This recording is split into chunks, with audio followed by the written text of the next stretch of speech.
देखो आज हम लोग एटम और इसको बंद ही कर। देखो आज हम लोग एटम और मॉलिक्यूल का अध्ययन करेंगे, स्टडी करेंगे। एटम और मॉलिक्यूल, एटम क्या है, मॉलिक्यूल क्या है, दोनों में डिफरेंस क्या है। आज हम लोग दो बात को सीखेंगे, एटम क्या है, मॉलिक्यूल क्या है, और एटम और मॉलिक्यूल में क्या डिफरेंस है, इसको देखेंगे। तो लिखो, सबसे पहले हम लोग डिफाइन करते हैं व्हाट इज एटम। लिखो एटम, एटम क्या है, लिखो एटम, एटम लिखो, एटम लिखो the smallest part of an element. Atom का डेफिनेशन क्या है, व्हाट इज एटम, एटम क्या है, लिखो द स्मॉलेस्ट पार्ट, एटम लिखे the smallest part, the smallest part, the smallest part of an element, the smallest part of an element, the smallest part of an element having the small, बातचीत नहीं कोई करेगा, ध्यान board पर। the smallest part of an element having all of its characteristics,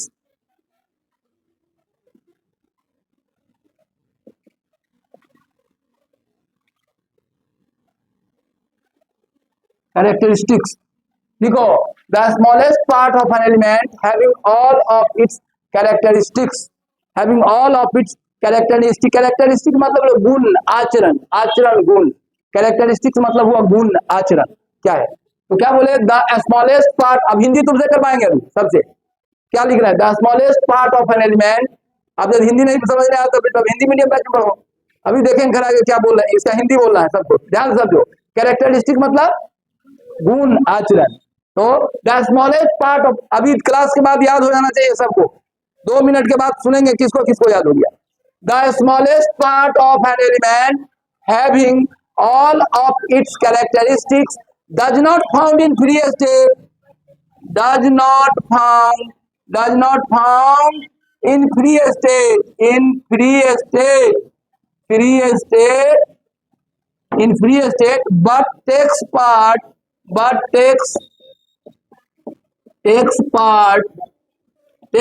बातचीत नहीं, board पर ध्यान रखिए, takes part in chemical reaction,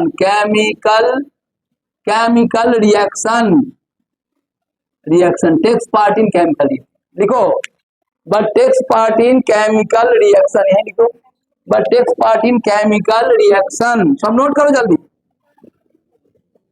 takes part in chemical reaction, note करो जल्दी 2 मिनट के अंदर। the smallest part of an element having all of its characteristics does not found in free state but takes part in chemical reaction। अभी 2 minute के बाद खड़ा कराएंगे कौन कौन को याद हो गया, याद हो जाएगा, पढ़ने वाला सबको याद हो जाएगा, तो इतना देर अच्छा समझा दिए हैं कि सब याद हो जाएगा। देखो इसका हिंदी कैसे होगा, परमाणु तत्व का सबसे छोटा कण है जिसमें उस तत्व का सारे गुण विद्यमान रहते हैं, पर सब गुण प्रेजेंट रहता है, और वो मुक्त अवस्था में नहीं मिलता है लेकिन रासायनिक प्रतिक्रिया में भाग लेता है, मुक्त अवस्था में नहीं मिलता लेकिन रासायनिक प्रतिक्रिया में भाग लेता है। एटम का डेफिनेशन देंगे, the smallest part of an element having all of its characteristics does not found in free state but takes part in chemical reaction.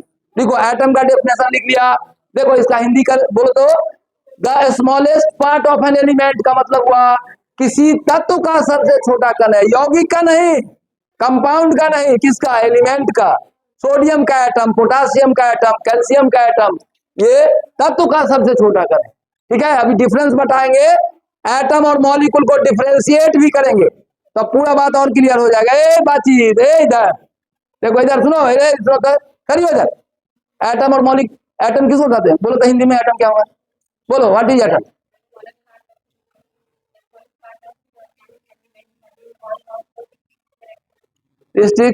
Does not found in free state but takes part in chemical reaction. बैठिए, बातचीत नहीं करिए, बातचीत करोगे question का उत्तर देना पड़ेगा, तुरंत खड़ा करेंगे, जस्ट जैसे देखे बातचीत पहले खड़ा करेंगे। बोलो कितने लोगों को याद हो गया, याद हो गया होगा, बोलो तो, the smallest part of an element having all of its characteristics does not found in free state but takes part in chemical। एक एक बात का अर्थ समझ लो, smallest part of an element, तत्व का सबसे छोटा कण है। और उसके बाद having all of its characteristic, मतलब सुनो, सोना का एटम होगा Au और चांदी का एटम होगा Ag। अच्छा, Au के एटम में Au का सब गुण होगा। Au का एटम पीला होगा, चांदी का एटम उजला होगा। क्या ये उजला होता है? वही गुण होगा, सब सारा गुण होगा उस एटम में, सब गुण होगा। अब देखो, Au का सारा प्रॉपर्टी Au के एटम में होगा और Ag का सारा प्रॉपर्टी Ag के एटम में होगा। अब बताओ, having all of its characteristic, मतलब उस एटम में उस तत्व का सारा गुण विद्यमान रहता है। और क्या कह रहा है? Does not found in free state, मुक्त अवस्था में नहीं मिलता है। जैसे देखो, Cl के घर जाओगे क्लोरीन के जगह तो Cl नहीं मिलता है, Cl2 मिलता है, मॉलिक्यूल के रूप में मिलता है। एटम अकेला नहीं रहता है, मॉलिक्यूल के रूप में रहता है। लेकिन अब देखो इधर हम लोग सीखेंगे कि इनर्ट गैस अकेला क्यों रहता है, क्योंकि उसका ऑक्टेट पहले से पूरा। हीलियम, नियन, आर्गन, क्रिप्टन, जेनन अकेला रहता है 5 गो गैस, क्योंकि उसका ऑक्टेट पूरा पहले से है, डुएट पूरा पहले से। जिसका ऑक्टेट पूरा हो जाए तो अकेला रह सकता है। और इस 5 को छोड़ के किसी का ऑक्टेट पूरा नहीं है तो सब बॉन्ड बना बना के स्टेबल होता है। समझ में आया? 5 को छोड़ के helium, neon, argon, krypton, xenon, रेडन 6 गो हो गया। इस 6 को छोड़ के किसी का ऑक्टेट पूरा नहीं, और ये 6 का ऑक्टेट पूरा इसलिए अकेला भी रह सकता है। समझ गया ना? एटम क्या बोलो था, एटम अकेला रह सकता है? हाँ, इनर्ट गैस का रह सकता है। क्यों रह सकता है? बोलो क्यों रह सकता है? क्योंकि उसका ऑक्टेट पूरा है। Helium, neon, argon, krypton. अब बोलो Cl काहे नहीं रह सकता? Cl के अंतिम ऑर्बिट कितना इलेक्ट्रॉन? 7, तो ये तो इलेक्ट्रॉन छीनेगा नहीं तो शेयर करेगा 8 बुलाने के लिए। और नियन को काहे रहेगा? नियन को 8 इलेक्ट्रॉन पहले से ही, 8 ऑक्टेट पूरा है तो किसी से रिएक्शन नहीं करता, इसलिए उसको इनर्ट कहते हैं। तो बोलो बाबू यहाँ समझो, यहाँ ध्यान दो, element having all of its characteristic does not found in free state, atom मुक्त अवस्था में क्यों नहीं मिलता है? क्योंकि ऑक्टेट पूरा नहीं है। और जिसका पूरा है, किसका? इनर्ट गैस का, वो रहता है। हीलियम रहता है, नियन रहता है, अकेले रहता है। समझ गया ना? तो अकेला रहता है हीलियम, नियन। उसके घर में कोई बाल बच्चा नहीं, अकेला, सब अकेला रहता है, इनर्ट। हीलियम कोई कंपाउंड नहीं बनाता है ना, कोई कंपाउंड नहीं है, कोई दादा कोई पोता कुछ ना, अकेले अकेले पर हीलियम। अब देखो, ऑक्सीजन के घर जाओ तो H2O कंपाउंड है, नहीं O2 मिलेगा। तो इस तरह से है ना। क्यों? अच्छा बोलो था इनर्ट गैस क्यों अकेला रहता है? क्योंकि ऑक्टेट पहले से पूरा है। इस 6 को छोड़ के किसी का ऑक्टेट पूरा नहीं है, इसलिए सब बॉन्ड बना के ऑक्टेट पूरा करते हैं, सब जुड़ जाता है एक दूसरे से। अब आओ, तो क्या does not found in free state, समझ में आया? क्यों? अच्छा बोलो था, कोई पूछेगा बातचीत, कोई फ्री पूछेगा एटम फ्री स्टेट में क्यों नहीं रहता, तो कहेंगे एटम का ऑक्टेट पूरा नहीं है इसलिए फ्री स्टेट में रहता। और जिसका पूरा है, किसका किसका पूरा है? बोलता helium, neon, argon, krypton, xenon, रेडन, इसका पूरा है इसलिए अकेला है। ऑक्टेट, सब ऑक्टेट पुराने का खेला है। जिसका ऑक्टेट पूरा हो गया, नहीं बहुमत पूरा हो गया, प्रधानमंत्री बन गया। बहुमत नहीं पूरा तो बैठ जाओ, विपक्षी दल में बैठो। नहीं, ऑक्टेट पुराना है। जिसका ऑक्टेट पूरा हो गया, स्टेबल हो गया। आज जिसका पहले से ऑक्टेट पूरा है, तब क्या हो जाएगा? अब तो ऑलरेडी उसका है ना स्टेबिलिटी है, तो नहीं पहुंच रहा। अब आओ, does not found in free state का मतलब हुआ कि ऑक्टेट पूरा नहीं है इसलिए अकेला नहीं रहता free state, but takes part in chemical reaction, लेकिन रासायनिक प्रतिक्रिया में भाग लेता है। कैसे लेता है? देखो यहाँ, देखो बोर्ड पर, देखो यहाँ, देखो बोर्ड पर कैसे रिएक्शन में भाग लेता है। देखो H2 और Cl2 जो रिएक्शन करता है तो कैसे करता है? यहाँ देखो H2HCl बनता है, यूवी लाइट रखोगे, यूवी लाइट के प्रेजेंस में, तो देखो इसमें H टूट के HH टूट के ये H2 टूट के बन जाता है H+H, एटम बदल जाता है। और Cl2 भी टूट जाता है Cl+Cl, और ये HCl बन गया, ये बॉन्ड बना गया। तो पहले बोलो रिएक्शन में कौन भाग लिया? एटम। अब मॉलिक्यूल क्या करता है? रिएक्शन में टूट जाता है एटम। ठीक है, तो does not found in free state, मुक्त अवस्था में नहीं मिलता है लेकिन रासायनिक प्रतिक्रिया में भाग लेता है। केमिकल रिएक्शन एटम ही करता है। एटम, मॉलिक्यूल क्या करता है? रिएक्शन के समय मॉलिक्यूल एटम में विभक्त हो जाता है, फ्यूज। ये बात होगा। अब एटम का परिभाषा हो गया, अब मॉलिक्यूल को भी हम लोग डिफाइन कर लेते हैं। अब जब दोनों को डिफरेंशिएट कर देंगे तो कंसेप्ट बन जाएगा। क्या आगे जो काम करने वाला है, जिसको एटम और मॉलिक्यूल का कंसेप्ट नहीं, आगे कुछ नहीं समझ पाएगा। इसलिए अच्छा से समझ लो, what is atom, what is molecule and what is difference between atom and molecules. Atom और मॉलिक्यूल में क्या डिफरेंस है ये भी समझाएंगे। एटम क्या है समझ गया? बोलो तो कितने लोगों को एटम का डिफिनेशन याद हो गया? याद हो गया? बोलो तो क्या है? The smallest part of an element having all of its characteristic does not found in free state but takes part in chemical reaction. अब चलो, जो भनभना रहा है उसको खड़ा करके पूछ लेते हैं, फिर से स्टार्ट। इस बार जो भनभनाया उसको रुकने के बाद पूछेंगे कि अकेले अकेले बताओ। ध्यान से, जो भनभनाया तो उसको फिर से खड़ा करके पूरा स्पष्ट बोलना है ना, स्पष्ट बोलना है। बोलो, at what is atom? The smallest part of an element having all of its characteristics, does not found in free state but takes part in chemical reaction। याद हो गया? लिखो मॉलिक्यूल, दूसरा लिखा मॉलिक्यूल, सब ऐसे याद करते चले। लिखो मॉलिक्यूल का लिखो, लिखो मॉलिक्यूल। मॉलिक्यूल किसको कहते हैं? लिखो, लिखिए आगे मॉलिक्यूल्स। लिखो मॉलिक्यूल्स क्या है? लिखो व्हाट इज मॉलिक्यूल्स? लिखो मॉलिक्यूल्स, मॉलिक्यूल्स। अब देखो, अरे एक मिनट देखो, मॉलिक्यूल की कहानी सुनाते। देखो अरे यहाँ देखो, Cl2 मॉलिक्यूल है और CH4 भी मॉलिक्यूल है। दोनों में अंतर क्या है? ये एलिमेंट का मॉलिक्यूल है, आई किसका मॉलिक्यूल है? कंपाउंड का मॉलिक्यूल है।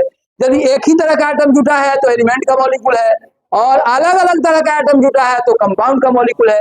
दो आम को पिनअप कर दोगे तो हो जाएगा एलिमेंट का मॉलिक्यूल। दो लीची को पिनअप कर दोगे तो एलिमेंट का मॉलिक्यूल, और एक आम में 3 गो लीची को पिनअप कर दोगे तो कंपाउंड का मॉलिक्यूल। एक ही तरह का एटम पिनअप है तो एलिमेंट का मॉलिक्यूल, और एक से अधिक तरह का एटम पिनअप है तो कंपाउंड का मॉलिक्यूल। तो मॉलिक्यूल एलिमेंट का भी होता है और कंपाउंड का। बोलो P4 किसका मॉलिक्यूल? किसका P4 किसका मॉलिक्यूल? एलिमेंट का। और वाटर किसका मॉलिक्यूल? कंपाउंड का, वाटर कंपाउंड का। बोलो तो N2 किसका मॉलिक्यूल? एलिमेंट का। और CO2 किसका मॉलिक्यूल? कंपाउंड का। तो मॉलिक्यूल एक से अधिक एटम जब केमिकल बॉन्ड से जुड़ जाता है तो मॉलिक्यूल कहते हैं। एक से अधिक एटम, 2 आम को पिनअप कर दो एलिमेंट का मॉलिक्यूल, एक आम में 2 गो लीची को पिनअप कर दो तो कंपाउंड का मॉलिक्यूल। 2 तरह का एटम पिनअप हो गया, जुट गया बॉन्ड से तो कंपाउंड का मॉलिक्यूल, और एक ही तरह का एटम जुट गया तो क्या होगा? एलिमेंट का मॉलिक्यूल। समझ गया? 2 गो आम को आप पिनअप कर दोगे, कांटी ठोक दोगे में तो हो जाएगा एलिमेंट का मॉलिक्यूल। का दोनों आम ही है। एक आम में 3 गो लीची को पिनअप कर दोगे तो कंपाउंड का मॉलिक्यूल। बोलो H2O किसका मॉलिक्यूल? कंपाउंड का। अब P4 किसका? एलिमेंट का। सब एटम एक जैसा। तो बोलो अब तुम हमको बताओ, मॉलिक्यूल एलिमेंट का होता है कि कंपाउंड का होता है? दोनों का होता है। ये सब किसका मॉलिक्यूल है? एक से अधिक एटम जब जुट जाता है तो उसको मॉलिक्यूल कहते हैं। केमिकल बॉन्ड से जुट जाता है तो ये एलिमेंट का मॉलिक्यूल है, ये कंपाउंड का मॉलिक्यूल है। सुनो इधर, हम जब मॉलिक्यूल का परिभाषा बताएंगे, डेफिनेशन बताएंगे तो बोलेंगे the smallest part of an element और कंपाउंड। कंपाउंड का भी छोटा पार्ट हो सकता है और एलिमेंट का भी छोटा पार्ट हो सकता है। लिखो, लिखो द स्मॉलेस्ट पार्ट। लिखो मॉलिक्यूल का परिभाषा, लिखो डेफिनेशन, लिखो मॉलिक्यूल का। सबको एकदम सुनो, जो ध्यान से सुनेगा ना क्लास में ही सब याद हो जाएगा, बाहर निकलोगे याद, सब मेमोरी में बैठ जाए। ध्यान से समझ लोगे तब। तो लिखो द स्मॉलेस्ट पार्ट। अब बोलो इसमें एलिमेंट बोले कंपाउंड नहीं बोले, दोनों बोले। The smallest part, smallest part, the smallest part of an element, of an element, the smallest part of an element और कंपाउंड, और compound, compound, the smallest part of an element or compound which can exist in free state, which can exist, which can exist, which can exist in free state। बातचीत नहीं, free state. लिखो जल्दी, फिर सुनेंगे। देखो यहाँ देखो बुआ है, यहाँ देखो एग्जाम्पल क्या लिखोगे बोलो तो इसका एग्जाम्पल क्या होगा बोलो तो, जैसे होगा बोलो Cl2, देखो Cl2, H2, N2, P4, किसका मॉलिक्यूल हुआ? एलिमेंट का। मॉलिक्यूल ऑफ एलिमेंट क्या होगा? Molecules of element, element. हाँ, और ये देखो बोलो था CH4, CO2, NH3, H2SO4, ये सब क्या हुआ बोलो था? Molecule of compound. एग्जाम्पल में molecules of compound, molecules of compound, compound, compound, molecules of compound। देखो ये कंपाउंड CH4, CO2, NH3, ये सब कंपाउंड का मॉलिक्यूल हुआ, और ये किसका मॉलिक्यूल हुआ? एलिमेंट का मॉलिक्यूल। ठीक है, समझ गए? अब लिखते हैं डिफरेंस, किसका किसके बीच में? एटम और मॉलिक्यूल। लिखो डिफरेंस बिटवीन, लिखो नोट कर लिया ये वाला। अच्छा हाँ, इसका अरे आवाज याद नहीं हुआ, क्या डेफिनेशन बोलता है? The smallest part of an element और compound which can exist in free state. अच्छा, क्लोरीन के घर जाओगे तो Cl2 मिलेगा, फ्री स्टेट में आता है। अब पानी पियोगे तो पानी पीते हो ना, उसमें क्या मिलेगा? H2O मिलेगा। और अब CH4 में CH4 मिलेगा, मीथेन में CH4 मिलेगा, मॉलिक्यूल मिलता है, फ्री स्टेट में रहता है। तो क्या लिख, बोलो डेफिनेशन किसके हो गया? बोलता the smallest part of an element और compound which can exist in free state. लिख दिया गया, बोली किसका मॉलिक्यूल? एलिमेंट का। ये किसका मॉलिक्यूल? कंपाउंड का। लिख लो, ये molecules of compound, molecules of element. जल्दी लिखो, दोनों का मॉलिक्यूल होता है, एलिमेंट का भी होता है, कंपाउंड का। ठीक है। अब मॉलिक्यूल किसको कहते हैं? दो एटम जब जुट गया आपस में केमिकल बॉन्ड से तो मॉलिक्यूल हो गया। सेम एटम जुटा तो एलिमेंट का हुआ, अलग अलग एटम जुट गया तो कंपाउंड का हुआ। लिख लो एग्जांपल, ये एलिमेंट का मॉलिक्यूल है, एक ही तरह का एटम है, एक ही तरह का एटम, और ये डिफरेंट टाइप का एटम है, ये कंपाउंड का मॉलिक्यूल। अब लिखते हैं हम लोग difference between atoms and molecules. चलो अब हम लोग शुरू करते हैं। Difference between atoms and molecules, difference between atoms and molecules. Note कर लिया? मिटाऊं इसको? अच्छा, याद कितने लोगों को हो गया? हाथ उठाओ तो, हाथ उठाओ, कितने लोगों को याद हो? खड़ा करके पूछे। चलो, याद हो गया ना? क्या है definition? The smallest part of an element और compound which can exist in free state is called molecule। हो गया? चलो एग्जांपल ही बोल देंगे, molecule of element, molecule of compound. अब लिखो difference between atoms and molecule, difference between atoms and molecule. दोनों में अंतर क्या है वो भी देख लेते हैं। दोनों में डिफरेंस क्या है देखो, एटम और मॉलिक्यूल्स में क्या डिफरेंस है। सर यहाँ देखो, एटम और मॉलिक्यूल समझ गया तो केमिस्ट्री में बहुत कुछ आसान हो जाएगा।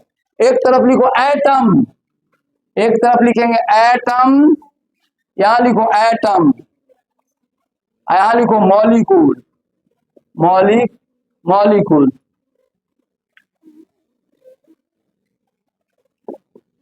मॉलिक्यूल मॉलिक्यूल लिखो, मॉलिक्यूल, एटम और मॉलिक्यूल लिखो। एटम और मॉलिक्यूल में डिफरेंस करते हैं, डिफरेंस से क्लियर हो जाए। ठीक है, पहला डिफरेंस तुम लोग अभी बोल देगा, एटम इज स्मॉल। अरे किसका स्मॉलेस्ट पार्ट? एलिमेंट का। आई किसका है?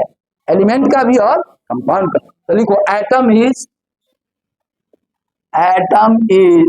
Smallest part of an element, smallest part of an element, smallest part of an element. Atom is क्या लिखे? Atom is smallest part of an element. इसमें क्या लिखेंगे? Molecule is smallest part of an element और compound. Element का भी हो सकता है और कंपाउंड का भी, छोटा पार्ट। अब चलो दूसरा अभी खड़ा करेंगे, पूछेंगे कि किसको किसको मेमोरी में आ गया। दूसरा डिफरेंस बताना, बोलो सेकंड डिफरेंस क्या समझे हो? समझाया अभी? सेकंड देखो, पहला डिफरेंस देखो, first difference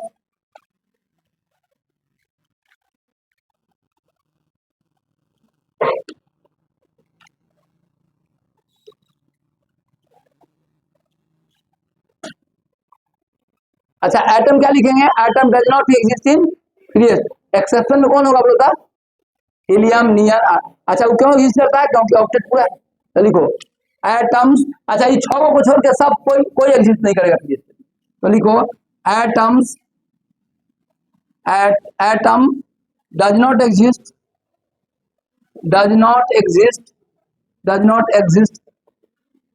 in free state। बोलो, अरे एक्सेप्शन में क्या लिखेंगे बोलता? एक्सेप्शन में कौन कौन बोलता? एक्सेप्ट में कौन कौन बोलो? एक्सेप्ट में helium, neon, argon, krypton, xenon, radon. कारण क्या लिखेंगे? Octet is completed. देखो, because here octet is completed, octet is already completed, पहले ही से कंप्लीट। क्या लिखो, इस गैस का octet, octet is completed, duet और ऑक्टेट, दो हीलियम का डुएट होता है, डुएट और octet, octet is complete. Argon क्या लिखा, हीलियम, नियन, आर्गन, क्रिप्टन, जेन, अच्छा ये क्यों एग्जिस्ट करता है, क्योंकि इसका ऑक्टेट पहले से क्या है, कंप्लीट। बाकी का ऑक्टेट किसी का पूरा नहीं है, और ऑक्टेट पूरा करने के लिए एक एटम दूसरे से बॉन्ड बना के देता है, केमिकल बॉन्ड बना देता है, ठीक है। हीलियम, नियन, और लिखेंगे यहाँ क्या लिखेंगे, ऑक्टेट और डुएट इज कंप्लीटेड। यहाँ ऑक्टेट, यहाँ हीलियम का डुएट पूरा है, बाकी का क्या पूरा है, ऑक्टेट पूरा है, इसलिए ये नहीं करता। अब बोलो यहाँ क्या लिखेंगे, एटम लिखेंगे, molecule, molecule exist in free state, नहीं लिखो molecule, molecules exist, molecules exist, exist in free state, in free state, molecule free state में एग्जिस्ट करेगा। जैसे अब देखो यहाँ क्या लिखेंगे, Cl2 क्या होगा, P4 NH3 CO2, ये सब फ्री स्टेट में एग्जिस्ट करता है। H2O भी है, ये सब फ्री स्टेट में एग्जिस्ट करता है। अब तीसरा डिफरेंस क्या बताया था बाबू, दो डिफरेंस लिख लिया, चलो अभी पूछेंगे दूसरा डिफरेंस, तीसरा डिफरेंस सब पूछेंगे। चलो थर्ड डिफरेंस नोट कर लिया साहब, मिटाओ, ऊपर वाला तो नोट कर लिया होगा, ऊपर वाला ये नोट कर लिया।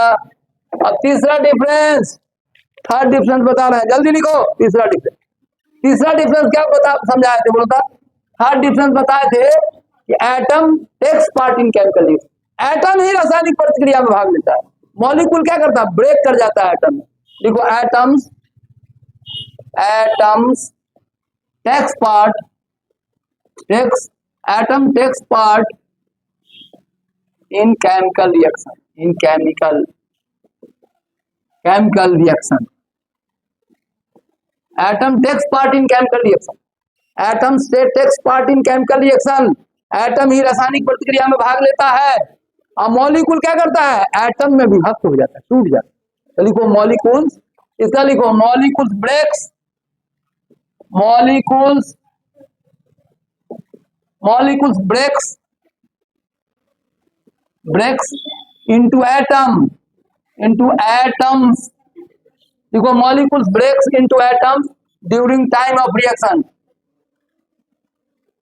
during time of reaction, time of reaction, molecule atom में टूट जाता है रिएक्शन के समय, और एटम में टूट के एटम रिएक्शन में भाग लेता है। और चौथा डिफरेंस बताए थे सर, चौथा डिफरेंस क्या बताए, बोलो चौथा डिफरेंस, अब ये नोट किया दूसरा, अभी सब सुनेंगे बारी बारी से सबका।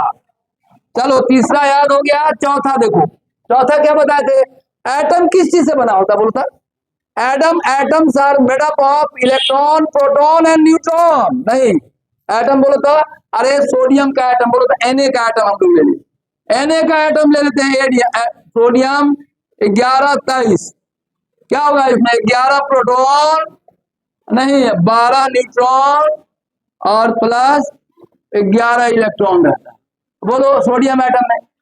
देखो बातचीत कर रहा था, एटम में, एटम किससे बना हुआ, प्रोटॉन, इलेक्ट्रॉन और किससे, न्यूट्रॉन से नहीं बना होता है।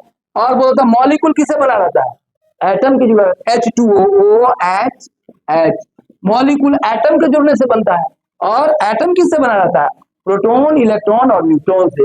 लिखो एटम, लिखो atoms are made up of, atoms, atoms are made up of, made up of, atoms are made up of proton,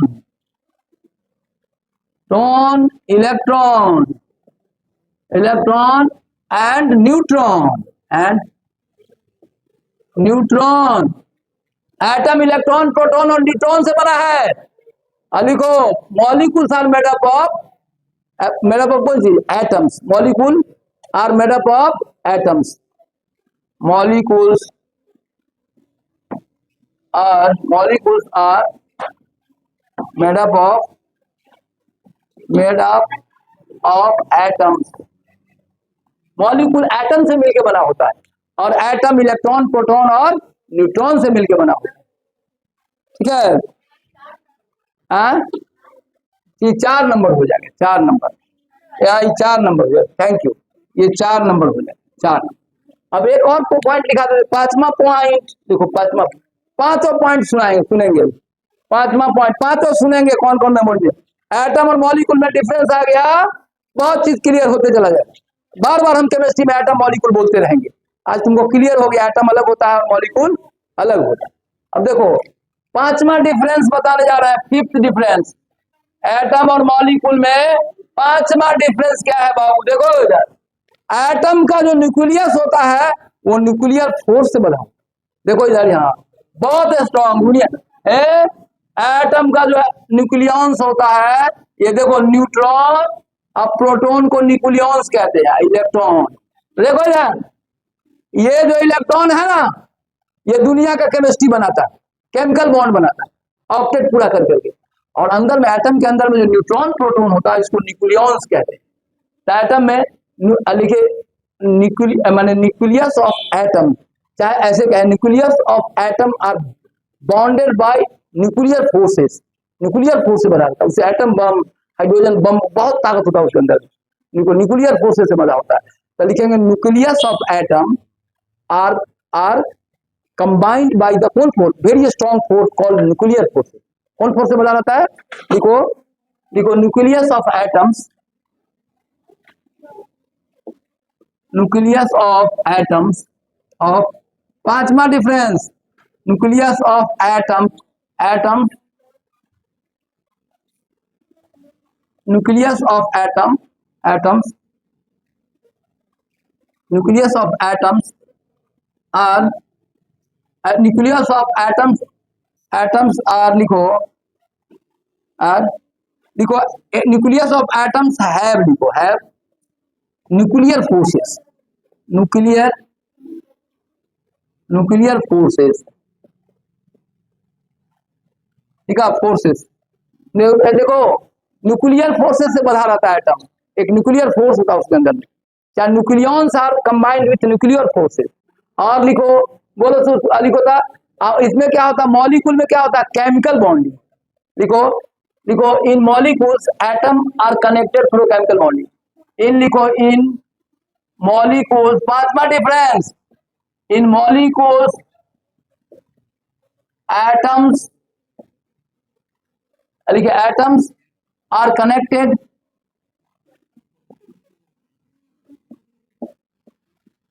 by